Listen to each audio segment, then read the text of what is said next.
Mike's Daily Podcast. Episode 2081. That's Mike's Daily Podcast. Going to be an interesting year. How many more coronaviruses will we have to go through by 2081? Hopefully none. That would be nice after this one. Find a vaccine. That's all we need. Just find it. Go to work. Do it. I find that drinking iced tea helps me fight the coronavirus. No, that doesn't really work. Mike's Daily Podcast.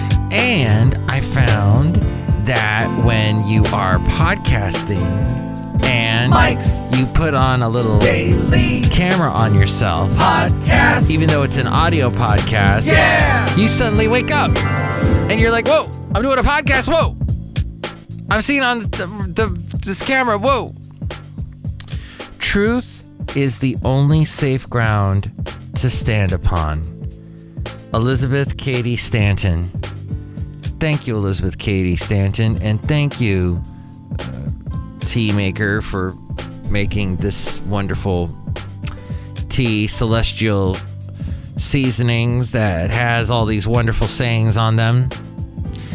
So today I realized, as I woke up very early and then went to a job that I partake in and then had to help out with something later on in the day, I realized that life is enjoyable when you have things to look forward to.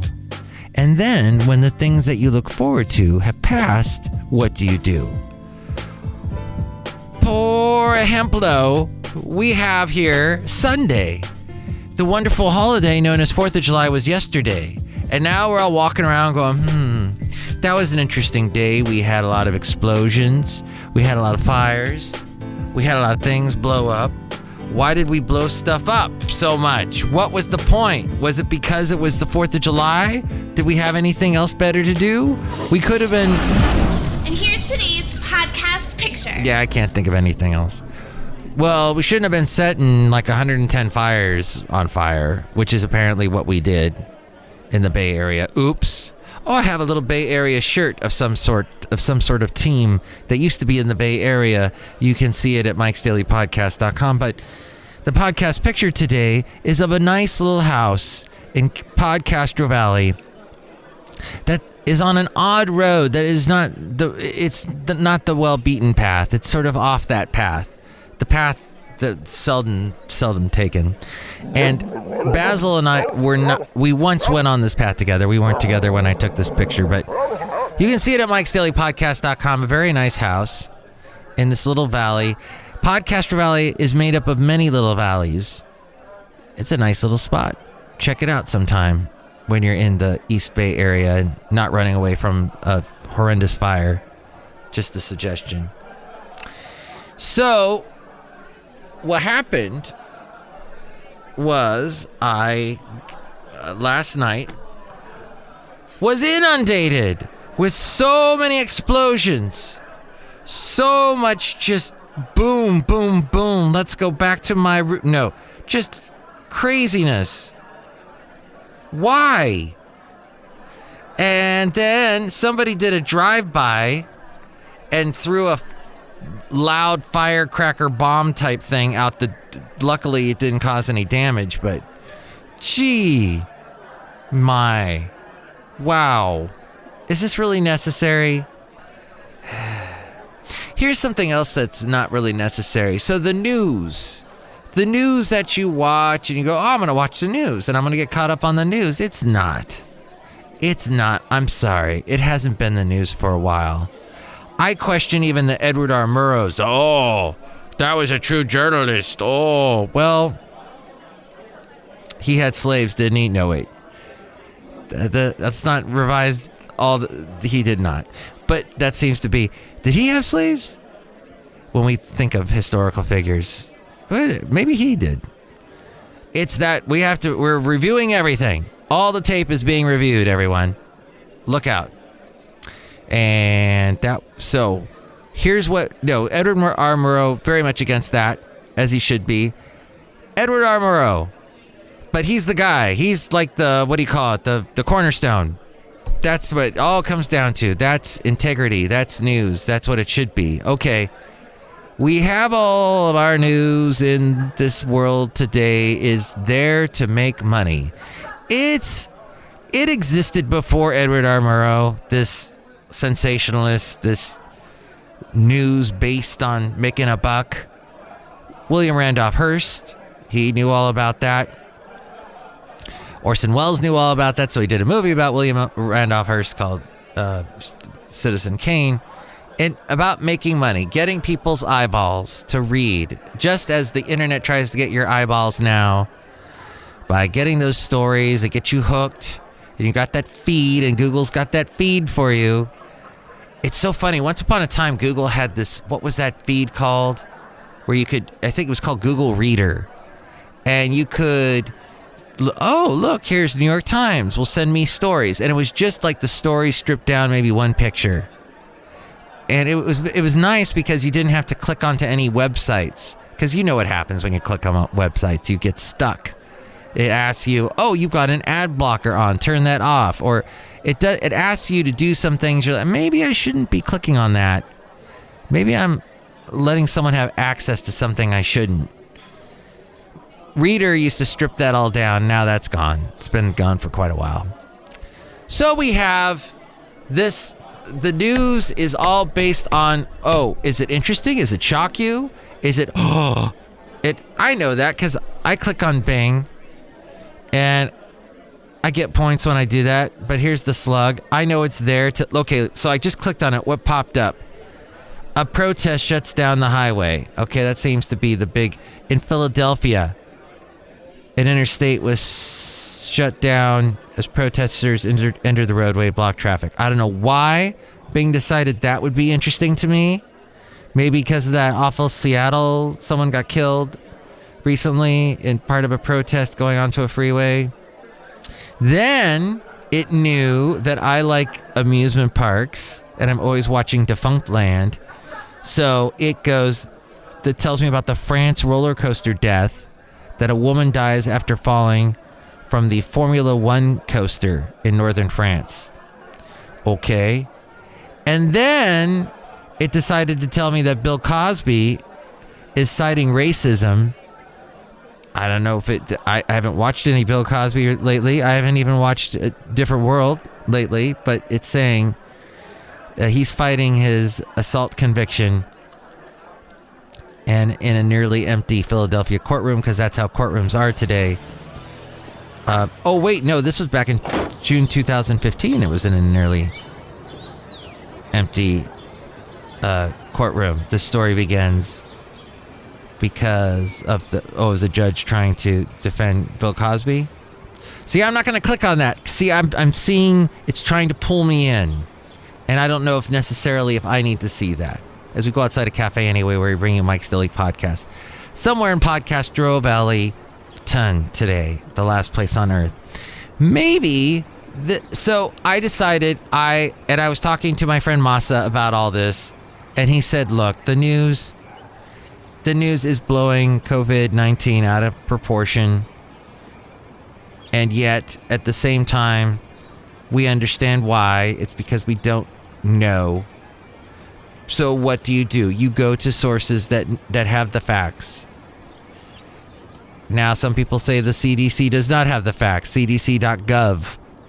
And then there's something called cdc.news. That's definitely not the facts, because that's all a bunch of conspiracy theories about everybody that basically saying the coronavirus is fake and made up.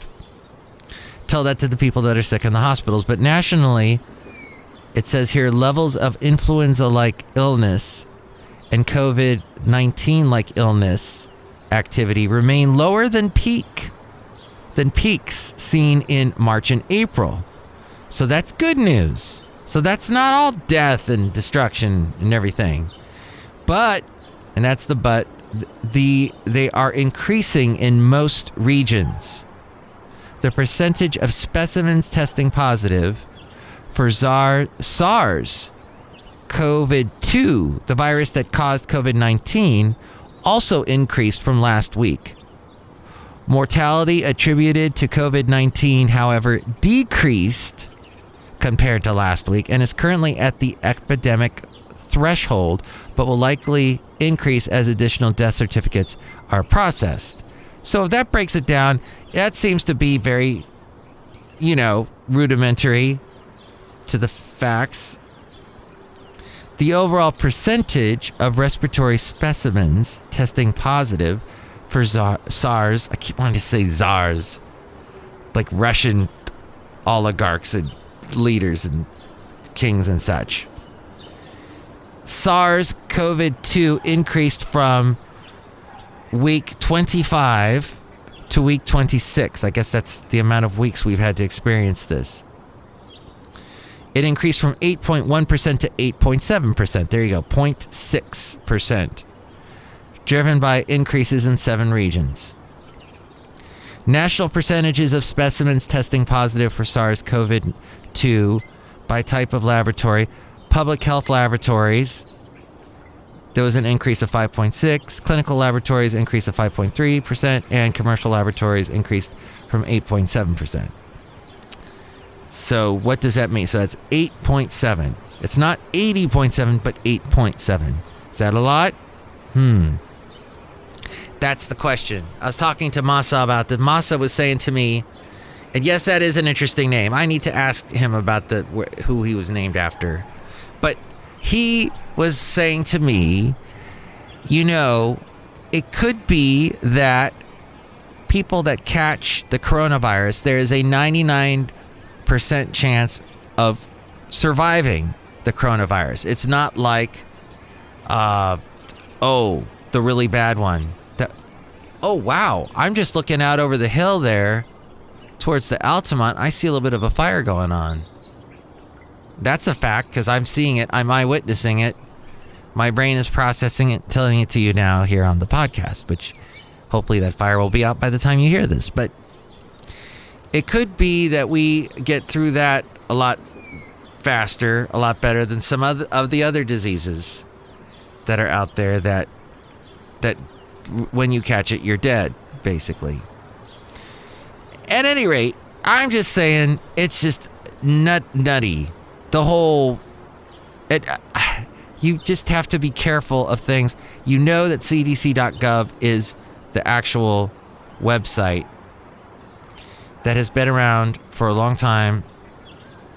Center for Disease Control and Prevention. And they should have some basic facts. And truth is the only safe ground to stand upon. Hey, look who's outside a cafe anyway, somewhere in Podcastro Valley, 10, the last place on earth. Hello, Michael Mash, it's Madame Rootabega. What an interesting concept. The truth. Oh. Yes, the truth. And fires and fireworks will cause fires. So stop doing them. You look around the East Bay. I'm not talking to you, Madame Rootabega. I know Michael Masu. She said, I know Michael Matthews, if you didn't know that. That's because that's my name. But yes, you look around the East Bay, we have brown hills. You light a firework, anything that explodes, it's going to set something on fire. That's a fact. That's the truth. That's the only safe ground to stand upon, is the ground that's not on fire.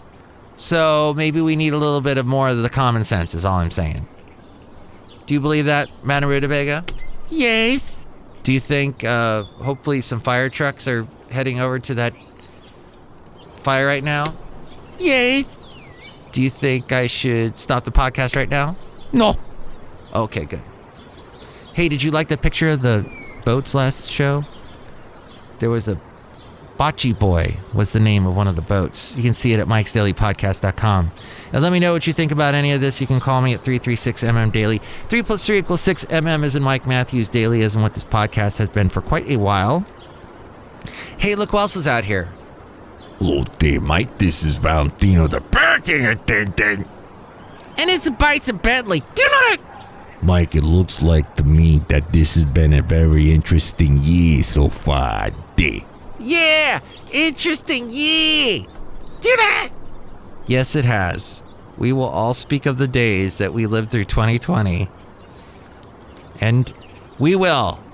Stay positive, my friends. That's all I say to you. Next show, it'll be Chely Shoehart, Floyd the Floorman, and John Deere the Engineer. Thanks for listening. Take it away, April. Mike's Daily Podcast is written and produced and performed by Mike Matthews. His podcast is super easy to find. Download or listen to his show and read his blog at mikesdailypodcast.com. Email Mike now at mikesdailypodcast@gmail.com. See you tomorrow. Bye.